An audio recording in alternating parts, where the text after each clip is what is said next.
So, after a successful trial period in which more than 60 children were protected, Sarah's law is to be introduced across Britain.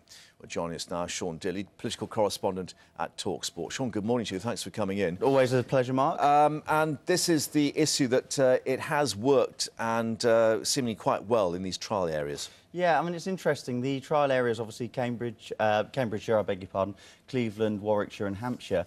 And certainly the Home Office claims are that 60 children have been helped as a result of this. It is interesting because it's not just as straightforward as it sounds. Yes, there is a case where a couple of child sex offenders have been identified, quite a few, and that is to be commended. Where the lines blur ever so slightly, there is a case where a grandparent asked for information about their own daughter's partner, and some previous violent convictions were sort of revealed. Now, I do understand the concern, and I do understand why we might like to know that there's previous violence involved, but it's slightly blurring the line between child sex offences on the one hand and revealing deeply private information otherwise. What the register is supposed to be doing. Exactly. Yeah. I mean, where do we draw the line here? Do we say that if you've been speeding in your car, does that get disclosed? Where do we draw that line? Still the concern, too, from the NSPCC being voiced about the risk of vigilante action. Yeah. And, you know, there was that famous or infamous incident in Portsmouth about the attack on the house there. Sex offenders going underground as well. But again, this doesn't seem to have happened in these trial areas. Well, look, this is the problem, OK? And I've been speaking... My father's a retired Metropolitan Police officer, and he tells me that the beauty of the current system is that you actually genuinely do tend to know where the child sex offenders are. As this pilot scheme has proven, there are people who will go underground. There are people you do not know they are in the area unless they register under the 2003 Sex Offenders Act. They don't always do that.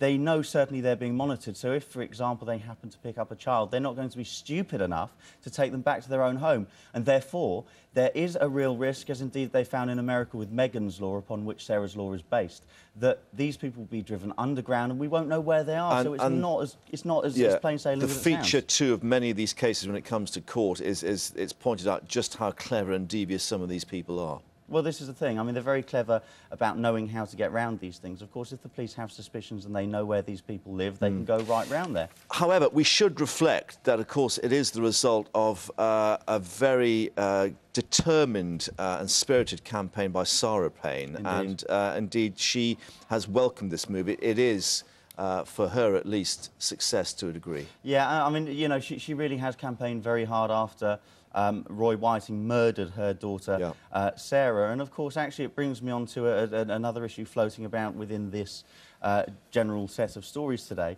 not related to this case, but obviously the murderer of Holly and Jessica in Soham, Ian Huntley, £100,000 compensation.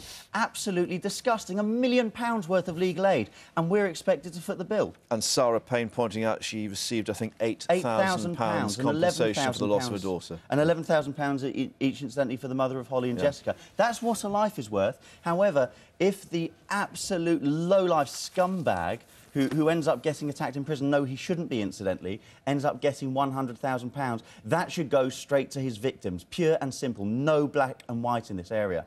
Sean, thank you very much for joining us.